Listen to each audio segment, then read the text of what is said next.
할렐루야. 네. 더운 날씨에 잘 지내셨어요? 네. 고생이 많으시죠?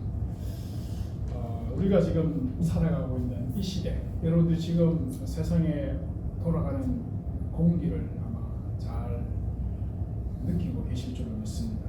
이 시대를 한마디로 정의한다면 뭐라고 할 수 있을까? 이 시대를 한마디로 정의한다면 뭐라고 할 수 있을까?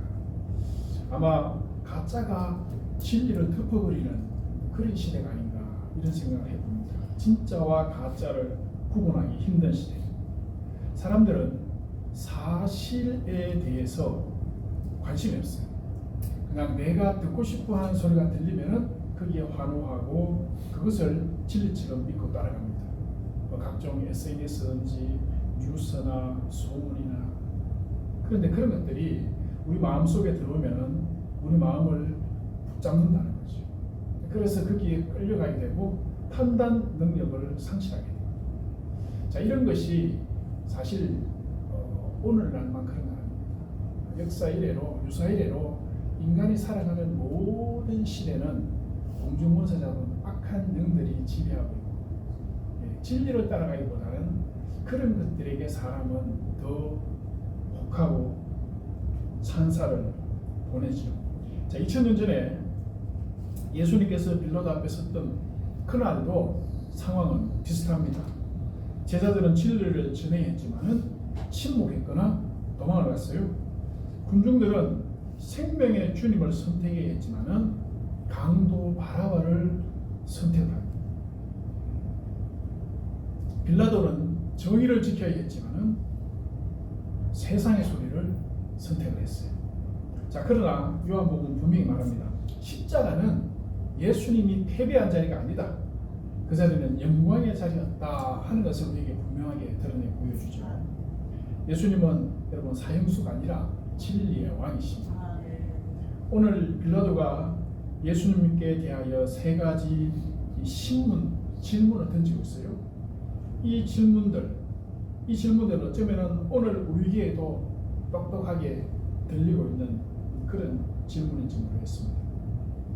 누구의 소리를 듣고 살아가느냐? 너는 누구의 소리를 듣느냐 하는 것이죠. 너의 왕은 누구냐 하는 것. 너에게 있어서 진리는 무엇이냐 하는 것이죠. 예수님이 아니라 강도가 왕처럼 추앙받는 그 시대가 바로 오늘날과 같은 시대입니다. 빌라도가 예수님께 던진 이 세 가지 질문 한번 살펴보겠습니다. 먼저 빌라도는 네가 유대인의 왕이냐? 이렇게 물었어요. 네가 유대인의 왕이냐? 이 단순해 보이는 질문이지만 그 속에 엄청난 함정이 있습니다. 엄청난 함정. 유대인들은 예수님을 죽이기 위해서 고민을 많이 한 것 같아요. 전략은 짰습니다. 죽이기는 죽여야 되겠는데 자기들에게 합법적으로 예수님을 죽일 수 있는 그런 능력이 없어요. 그런 권력이 없습니다. 자, 그러면 서대반은 그럼 어떻게 해서 돌에 맞아서 죽었을까? 서대반을 죽인 유대인들의 모습은 사실 엄격하게 따지면 로마 법을 위반한 거예요. 적극적으로 흥분한 군중들이 돌을 던져서 서대반을 살해한 것이죠. 그러나 예수님의 상황은 다릅니다. 예수님을 따르는 무리들, 군중들이 굉장히 많습니다. 특히 지금 6월절이 다가오고 있기 때문에 예수님에게 섣불리 어떻게 돌을 들었다가는 이 밀란이 일어날 수 있는 굉장히 민감한 그런 시기예요. 그러니까 사내들인을 비롯한 유대 종교 지도자들이 고민하다 머리를 짜낸 게 로마의 힘으로 죽이면 되겠다. 그러면 합법적이면서도 자기들 손에 피를 묻히지 않는 아주 이게 좋은 방법이다 생각한 거죠. 그게 뭐냐? 예수님을 정치적으로 죽이는 거예요. 정치적으로. 그래서 올가미를 세웁니다. 어떤 올가미를 세워요? 자기 스스로 왕이라 하더라. 이거예요. 자기 스스로 왕이라 하더라. 이건 만약에 반역죄가 성립이 되면은 로마 법은 절대로 반역죄는 용서하지 않습니다. 바로 사형이죠. 그러니까 유대 종교 지도자들이 머리를 짜낸 것이 바로 자기 스스로 왕이라 그랬다. 그걸로 고소를 한 거예요. 그러니까 예수님은 여러분 종교적으로 돌아가신 것이 아니라 정치적 프레임에 걸려서 돌아가신 거예요. 자, 만약에 유대인이 왕이냐? 라고 했을 때 그렇다 하면은 딱 걸리는 거죠. 딱 걸려요. 근데 예수님께서 뭐라고 대답하시려고 하면은 빌라도야, 네가 물은 것이 스스로 묻는 거냐 아니면은 다른 사람들에게서 들은 거냐, 이렇게 예수님이 되질문하셔요. 네 스스로 판단하는 거냐, 네가 볼 때 내가 유대인의 왕이 있더냐, 아니면 다른 사람 얘기를 듣고 지금 네가 하는 거냐, 이렇게 물은 거죠. 사실 다른 사람 얘기를 들은 거죠. 대제사장을 비롯한 유대종교 지도자들이 고소하는 그걸 가지고 지금 예수님을 딱 걸려고 하는 거죠. 예수님께서 빌라도에게 던진 이 말씀, 누구의 소리를 네가 지금 듣고 나에 대해서 판단하느냐 하는 이것은 굉장히 지혜로우실 뿐만 아니라 굉장히 깊이 있는 예수님의 반문입니다. 사실 우리 시대의 제자들에게도 똑같은 질문을 하는 것이죠. 그리고 바로 앞서 침묵했던 베드로에게도 예수님께서 하시는 말씀이고, 도망친 제자들에게도 하시는 말씀이에요. 너희들은 누구의 소리, 누구의 위협, 누구의 영향 때문에 지금 침묵하고 있고 도망갔고 나를 오해하고 있느냐라는 이런 질문이 되는 것입니다. 무슨 소리를 들었느냐는 것이죠. 이게 인간의 한계예요, 여러분. 인간들은 여러분 가만히 보세요. 어떤 소문이 나면은 진위 여부를 파악하려고 잘 생각을 안 해요. 그냥 사람들이 확 몰아가면은 그게 그냥 동조돼가지고 군중심리로 막 떠들어대게 돼 있어요. 뭐 멀리 갈 것도 없습니다.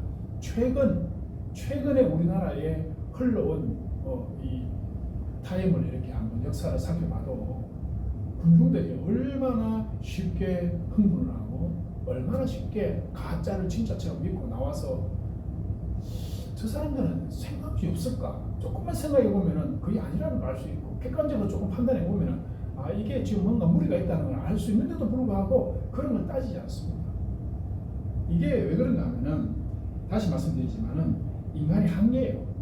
인간 자체가 가지고 있는 한계. 그래서 우리는 하나님께 물어봐야 돼요. 하나님께 물어본다 그러면 좀 황당하게 들릴 수 있지만 기도해봐야 돼요. 성경적으로 한번 되짚어봐야 돼요. 이게 맞습니까? 하고 기도하면 여러분 틀림없이 하나님은 우리의 순수한 영혼을 통해서 말씀하셔요. 이건 네가 욕심 부리는 거잖아. 이건 네가 뭔가 정치적으로 지금 얘기하는 거잖아. 이건 네의 진심이 아니잖아. 분명히 하나님께서 말씀해 주십니다. 근데 우리는 그런 것들을 하나님의 관점, 하나님만이 실체 진실을 아시잖아요. 하나님은 모든 것을 알고 계십니다. 교회에서 어떤 문제가 생겨도 사람들은 사실 잘 모릅니다. 아는 것처럼 내가 봤는데, 내가 봤지만 그게 아닐 수 있거든. 그 다른 의도가 있을 수 있거든.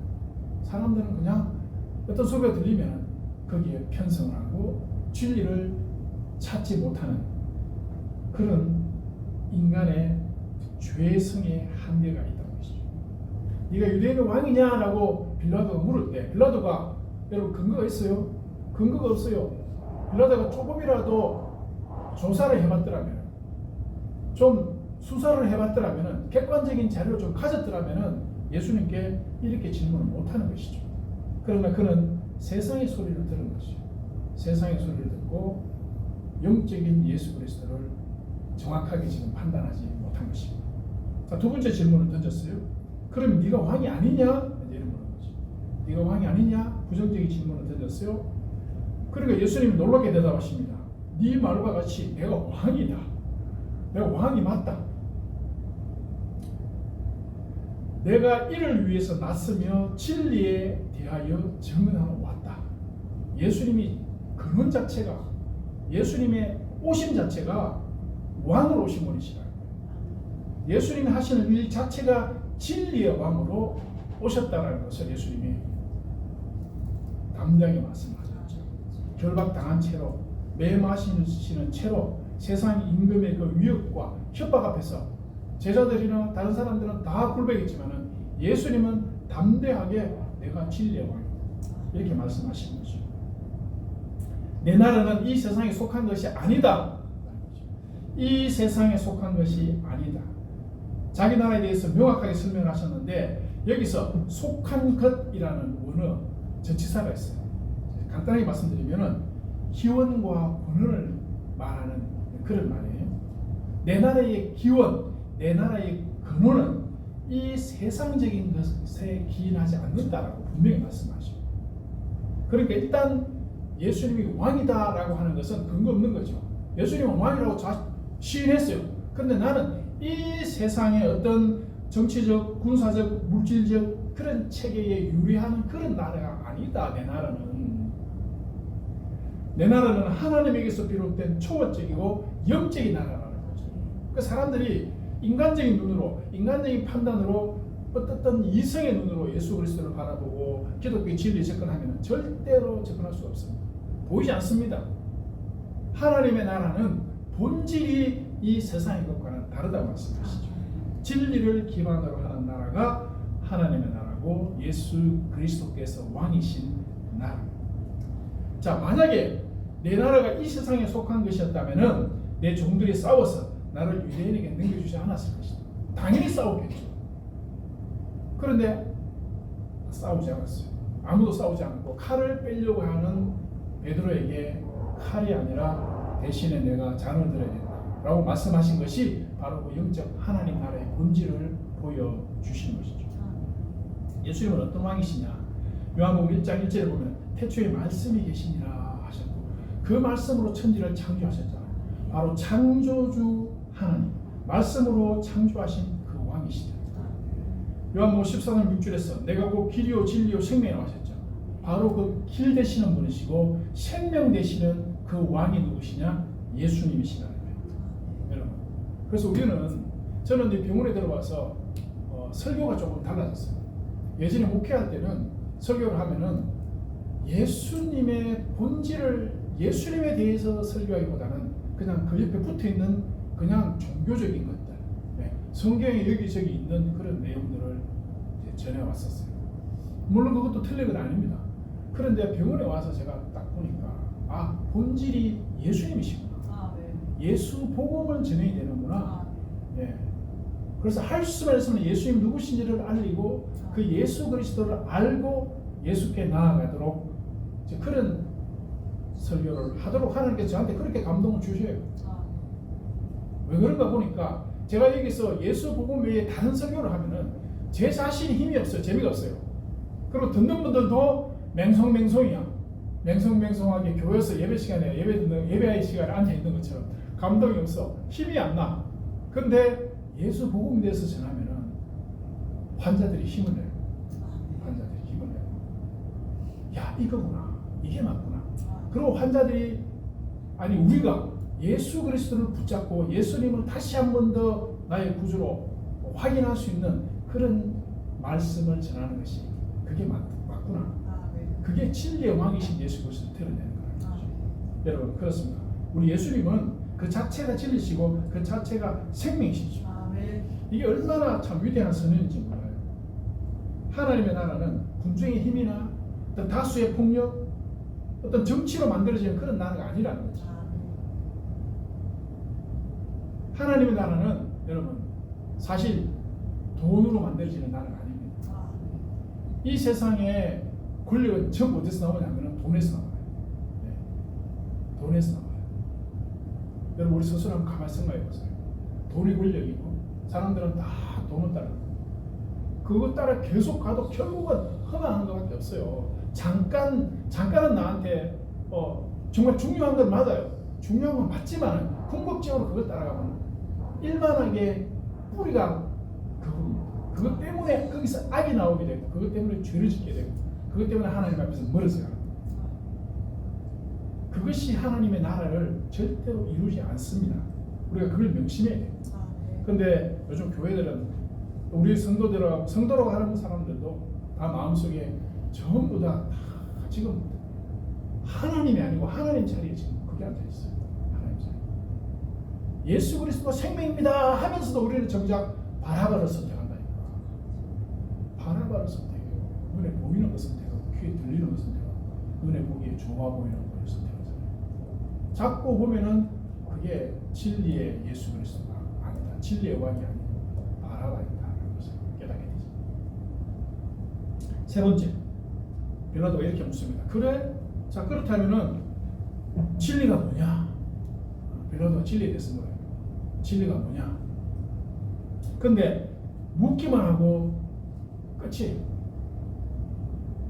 그러니까 빌라도가 물었다기보다는 빌라도는 그냥 예수님이 진리에 대해서 말씀하시니까 진리가 뭔데? 그런 게 있어? 약간 이런 냉소적인 투로 그냥 던진 거예요. 진리를 묻는 척 했지만은 이미 진리에는 마음을 닫았습니다. 이 사람이 비록 재판관이었지만은 정의보다는 진리를 찾고 정의를 찾는 재판을 한 것이 아니라 지금 정치적인 판단을 하고, 법원의 판사들이 정치적인 판단을 내리게 되면요, 이미 그 재판은 무효입니다. 그 재판은 의미가 없는 거예요. 그런 재판 할 필요가 없어요. 그냥 객관적 진리에 따라서 법대로 판단하면 되는데, 법대로 판단하니까 예수님 무죄예요. 근거가 없잖아요. 왕이라고 반역자인 줄 알았는데 알고 보니까 자기는 왕이라고 분명히 말하긴 말하지만 이 세상의 어떤 정치 권력을 가지려고 하는 왕이 아니고 영적인 나라의 진리를 찾는 왕이라고 그러네. 그럼 이거는 기소 자체가 의미가 없는 거예요. 재판할 것도 없는 거지. 근데 그냥 무죄지요. 사실 자기도 놓아주고 싶어 했어요. 놓아주고 싶어서 기소. 그래도 빌라도가 총독인데 택도 아닌 거 말도 안 되는 거 기소해가 재판한다 그러면은 이거는 망신거리잖아. 놓아주려고 했지만은 유대인들이 뭐라 그러냐면은 압박을 합니다. 세상 임금이 압박하는 거예요. 뭐라고 해요? 아니 자기 스스로 왕이라 그랬는데 우리의 왕은 황제 가이사 티베리우스밖에 없는데 어떻게 자기가 왕이라 그러면 저걸 살려주냐? 저 반역죄인데 이렇게 몰아가요. 군중들이 와 이게 그렇게 빌라도를 압박을 하니까 빌라도는 다시 말씀드리지만 정치하는 사람입니다. 총독이나 이런 사람들이 그 지역의 치안을 잘 유지를 해 나가야 로마로부터 인정을 받아요. 근데 만약에 유대 지역에서 밀란이 일어나고 유대 지역에 뭐가 지금 문제가 많다 그러면은 빌라도의 입지가 흔들려. 빌라도 당신은 안 되겠다. 너 제대로 못하네. 옷 벗어. 로마 당국에서 그럴 수 있는 거지. 그러니까 이 총독이 눈치를 보는 거예요. 눈치를. 아무 죄도 찾지 못했지만 정의대로 행하지 아니하고 군중의 소리를 듣고 결국은 우리가 아는 그런 상황이 발생하게 됩니다. 여러분 세상의 진리는 뭐예요? 승자가 진리죠. 이긴 사람이 모든 것을 정하는. 이기면은 그냥 그걸로 정의가 합당이 돼요. 뭐 어떤 방법과 수단으로 이겼든지. 그러니까 사람들은 막 이기려고 애를 쓰는 거죠. 우리는 좋은 말로 그런 말 하잖아요. 결과보다는 과정이 중요하다. 그런데 사실은 결과가 과정을 다 뒤집어 버려요. 아무 소용이 없어. 어떻게 됐든 결과만 다수가 장악하면은 그냥 그게 법이 되고 그게 원리가 되고 원칙이 되는 거예요. 근데 하나님 나라는 이것과 반대잖아요. 우리가 아는 하나님 나라, 예수 그리스도의 나라는 섬기는 자가 큰 자다. 우리 예수님이 이런 말씀하시죠. 택도 아닌 말씀을 하시는 거잖아요. 섬기는 자가 큰 자다. 죽음을 통해서 생명을 얻는다. 거의 세상 사람 생각 때는 이건 그냥 정신 나간 소리죠. 죽으면 죽는 걸 끝이지. 죽은 자가 무슨 생명을 얻어? 말도 안 되는 소리 예수님이 하고 계신 거죠. 사랑이 모든 것을 이긴다. 말도 안 되는 소리잖아요. 사랑하고 배신당하면 남는 게 아무것도 없는데 이게 근데 세상의 원리예요. 만약에 그런 식으로 세상이 돌아가는 것은 그러니까 세상이 끝난다면은 우리 예수 믿을 이유도 없거니와 우리는 전부 다 칼을 들어야 돼요. 잔을 왜 듭니까? 칼을 들고 그냥 권력을 차지하면 그냥 끝나는 것이죠. 자, 근데 우리가 알다시피 이러한 유대인들에게 어둠의 권세에 사로잡혀가지고 예수 그리스도를 박해하고 강도 바나바를 왕으로 선택한 이 사람들에게 하나님의 침묵하고 그냥 지나가면 하나님 아니죠. 하나님의 하나님 되심이 믿을 수 없는 상황이에요. 그런데 여러분 한 세대도 지나기 전에 AD 70년 예루살렘이요 멸망당합니다. 누구에게 멸망당하죠? 로마에.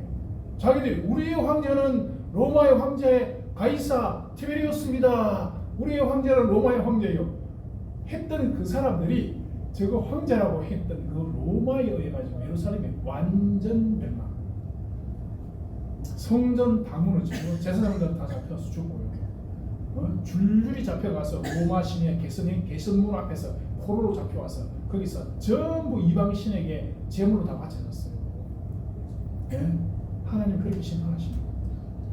하나님. 우리 딸이 얼마 전에 저한테 문자가 왔어요. 아빠, 세상이 지금 막 이래 돌아가는데 이게 진리가 맞아요? 이러면서 연락 왔어요. 내가 그냥 지켜봐라. 화난다고 화낼 필요 없고 그냥 지켜보고 기도만 해라. 하나님이 나중에 결론을 보여주실 것이다. 그래서 우리는 배우기만 하면 돼. 하나님이 하시는 일을 보고 배우면 된다. 그리고 교훈을 얻으면 된다. 하나님은 세상을 다 보고 계시고 알고 계시니까 하나님이 판단하십니다. 제가 그렇게 얘기를 했습니다. 사랑하는 여러분, 유대인들이요 누굽니까? 이방인들하고는 밥도 안 먹어요. 이방인들 집에 들어가지도 않습니다. 이방인들.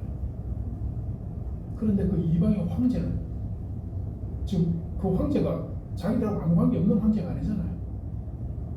유대인들은 지금 압박하고 있고 예루살렘을 점령하고 있고 이런 로마의 황제를 우리의 왕 가이사 이렇게 외치고 있어요. 그리고 자기들을 위해서 세상의 생명을 구원하기 위해서 오신 예수 그리스도를 십자가에 못 박으라고 외치고 있잖아요. 그거에 대한 심판이 없으면 안 되는 거예요. 우리의 신앙은 헛된 겁니다. 그런데 하나님은 그것에 대해서 분명히 심판을 하셨죠. 여러분, 그래서 우리가 예수를 믿고 세상의 진리를 외칠 수 있는 근거가 되는 것입니다. 진리는 여러분 유행 따라갑니까? 시대에 따라서 변하는 윤리는 온전한 윤리가 아닙니다. 상황 윤리라는 게 있잖아요. 이 상황에서는 이것이 옳고 저 상황에서는 그렇게 할 수밖에 없었으니까 그게 옳다. 예, 세상을 어떻게 보면 상황 윤리식이에요. 그때 따라서 윤리가 변합니다. 그러나 하나님의 진리는 상황에 따라서 변하지 않습니다. 네. 원리, 하나님께서 제시해 주신 그 원리는 그냥 그대로 살아있어요. 진리가 투표로 결정됩니까? 절대로 진리는 투표로 결정되는 게 다수가 옳다고 해서 그게 절대 진리가 될 수 없습니다. 진리는 사실 묻는 사람은 많아요. 진리가 뭐냐? 묻고 진리에 대해서 외치고 진리에 대해서 말하는 사람은 많습니다. 잘난 사람들, 똑똑한 사람들 많아요. 그런데 그 진리대로 안 따라가요. 자기가 막 진리를 얘기했어요. 근데 알고 보니까 전부 다 그게 자기한테 다 돌아와. 나중에 우리 그런 거 많이 보잖아요. 그러니까 진리는 말한다고 해서 되는 게 아니에요. 행해야 돼요. 좋은 말을 많이 합니다. 정치인들. 그럼 나중에 보면 전부 다 자기 보고 한 소리예요. 예? 진리는 말하는 것이 아니라 듣고 따르는 것이다. 예수 그리스도를 따라가는 것은 어떻게 보면 굉장히 힘든 일이죠. 근데 우리가 묵묵하게 예수 그리스도를 따라가는 이 믿음이 우리에게 필요하고 따라가는 자 그에게 영생을 주신다. 그에게 영생을 주신다. 지금 십자가에 달리기 위해서 신분받고 있는 이분은 정치적 사형수가 아니고 이분은 진리의 왕이시다. 진리의 왕으로 높이 들리시는 거죠. 여러분, 예수님이 풀려날 수 있는 어떻게 보면 기회였지만은 우리 하나님은 어떻게 보면 섭리 가운데 있어요. 섭리 가운데 하나님께서 뭐라고 말씀하셨어요? 광야 시절 노뱀을 보고 생명을 구했던 불뱀에게 물려서 죽어가는 사람들을 살리시는 방편으로 노뱀을 높이 들었어요. 우리가 생각해 볼 때 예수님이 죽는 방법, 다 돌아가셔야 된다면 죽는 방법 두 가지 있잖아요. 유대인의 돌에 맞아서 돌아가시는 방법, 스데반처럼 그런 방법이 하나 있고 또 다른 방법이 이 로마에 의해서 사형당하는 방법인데 왜 유대인들에게 돌에 맞아서 돌아가는 방법을 취하지 아니하시고 십자가에 달려서 돌아가는 방법을 선택하셨을까? 그건 바로 그 광야 노뱀이 높이 들린 것처럼 그래서 죄인들이 노뱀을 바라보고 생명을 얻은 것처럼 예수님께서 높이 들려야 된다는 거지.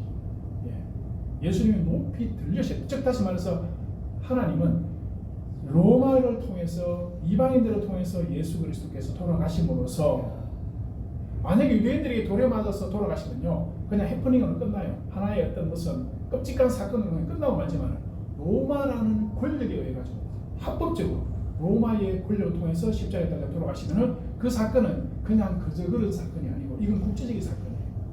이 로마 제국 자체가 개입한 사건이 되는 것이죠.